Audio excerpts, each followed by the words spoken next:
Olá, eu sou o Celso Cunha, esse canal é Saúde Financeira e como sempre aqui estamos para falar de dinheiro. Dessa vez, nos últimos dias, nas últimas semanas, eu fui questionado a respeito de investimentos. Então, tem gente com dinheiro, tem gente devendo, tem gente de tudo que é jeito. Tem gente empreendendo, tem gente falindo, tem gente abrindo negócio. Então, vamos falar um pouquinho de investimento para aquelas pessoas que, se é que sobrou alguma coisa, o que fazer com o dinheiro. É muito difícil, né? Isso é muito complicado, porque cada um tem uma situação e cada um avalia de um jeito peculiar, né? Cada um de uma maneira. Mas se fala muito sobre bolsa, taxa de juros caiu. A taxa Selic, o governo vem incentivando, e as reuniões são do governo, da política econômica do governo, que eles ditam as regras em relação à taxa de juros que os bancos vão pagar e vão remunerar os investimentos. E tem uma diferença entre quem vai aplicar e quem vai tomar o dinheiro emprestado. Essa diferença é gritante. Às vezes chegam a 3, 4, 5 vezes o valor de quem aplica. Mas vamos lá. As taxas de juros, a taxa Selic está em 2% ao ano. Então, se você for fazer um investimento na renda fixa de um banco, talvez você nem consiga essa taxa efetiva completa de 2%. Talvez seja um pouco menos, 90% dessa taxa, dependendo do valor que você está aplicando. E se falando de investimentos, você tem a renda fixa e a renda variável. A renda fixa fica muito restrita a fundos DI, fundos de renda fixa, CDI, baseados na taxa Selic, fundos CDB também, que esse é emitido pelo próprio banco também, mas fica girando em torno dessa faixa, que são os bancos de primeira linha. E quando você faz um investimento, você tem que fazer dois tipos de análise, né? Primeiro, o perfil de quem investe em relação ao risco. Ele pode ser conservador, que é aquele que não está disposto a correr risco nenhum, né? Tem moderado, que ele, uma parte do capital dele, ele aceita correr um certo risco, e o arrojado, que ele aceita correr risco, mas a gente não indica, como consultor financeiro, que ele corra risco com mais de 30% do que ele tem líquido, dinheiro, reserva em conta. Então, quando eu digo correr risco, é para o mercado de renda variável, que seria a bolsa de valores, ouro, dólar, Bitcoin, está muito na moda, muita gente perguntando por isso, né? Ações. E mais um exemplo de renda fixa é o Tesouro Direto. Mas o Tesouro Direto é um investimento a longo prazo, entre 4 e 5 anos. Se você retirar antes, você perde boa parte desse capital. Então, vamos falar um pouco de bolsa, que é a minha especialidade. Eu entrei no pregão da Bolsa de Valores com 18 anos de idade e acompanho desde então até hoje, né? Bastante tempo. Eu não nasci ontem. Então, quando se fala de bolsa, olha, a bolsa explodiu. Vamos lá, calma, vamos devagar. Quem comprou bolsa, no começo, em março, a bolsa bateu 63 mil pontos. Em janeiro, fevereiro, ela tinha batido 105 mil pontos.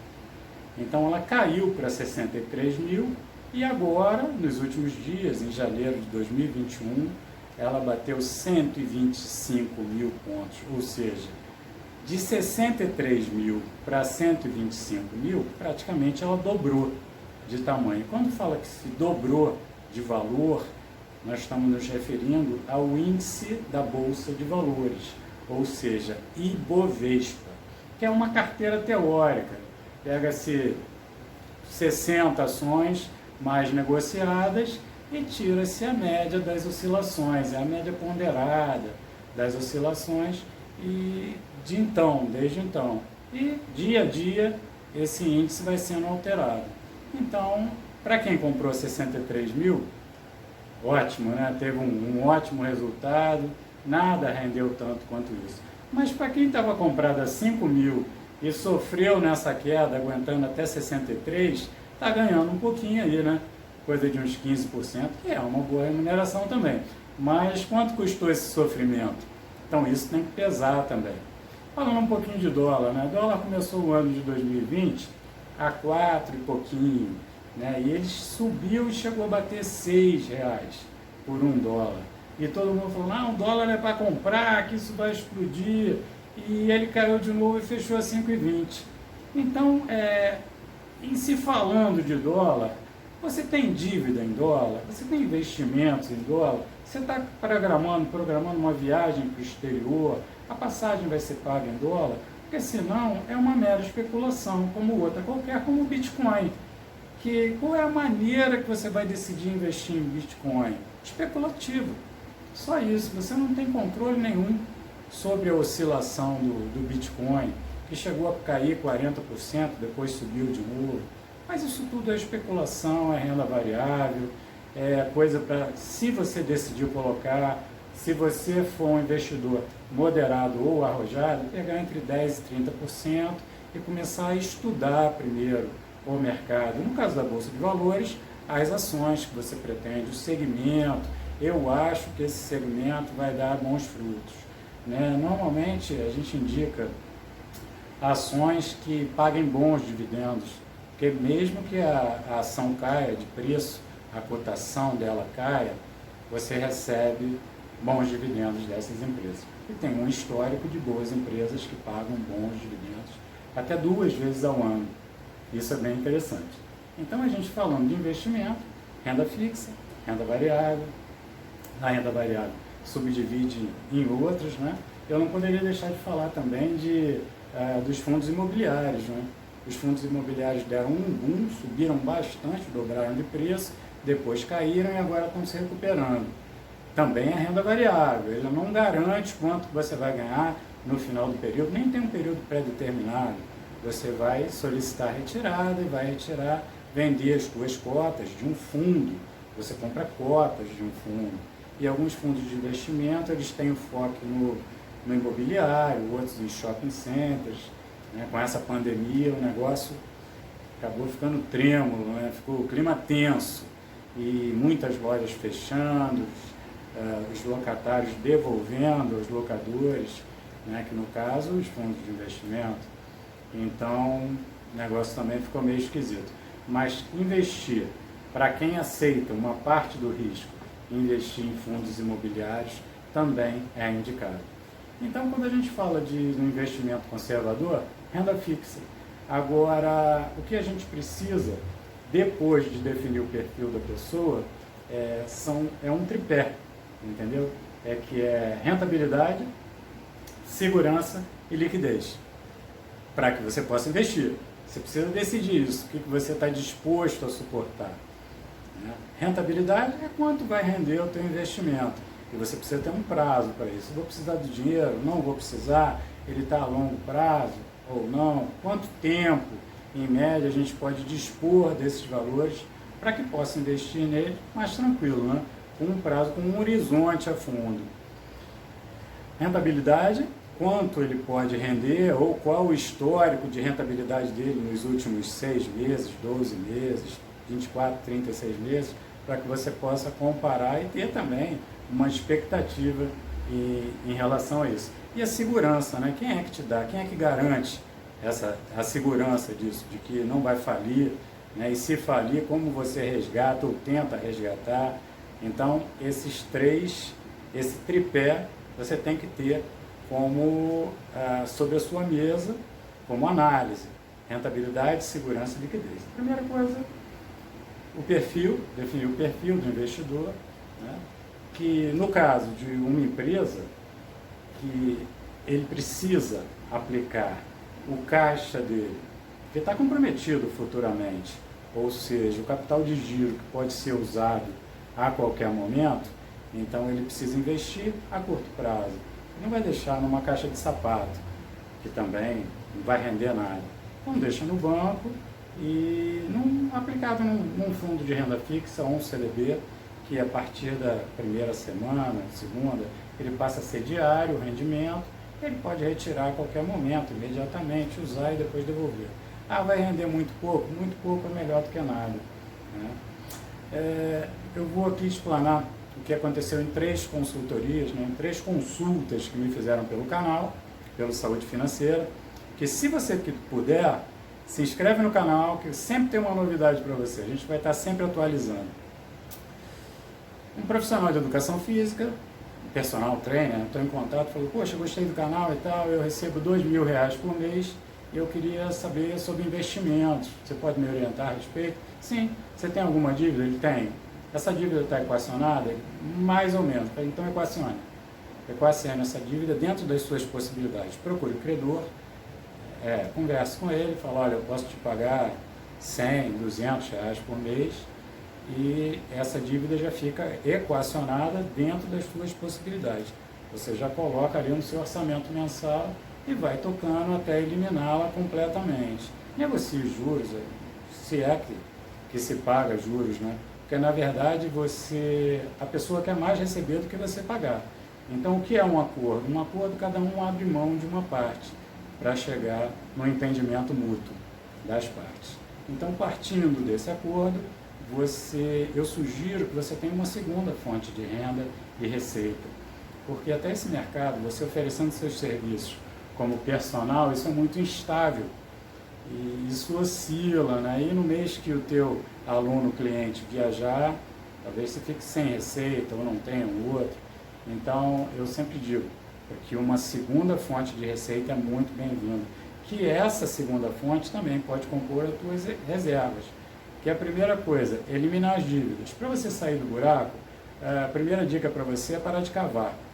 Então, faça suas contas, viva dentro das suas possibilidades e construa as suas reservas emergenciais. O que são as suas reservas emergenciais?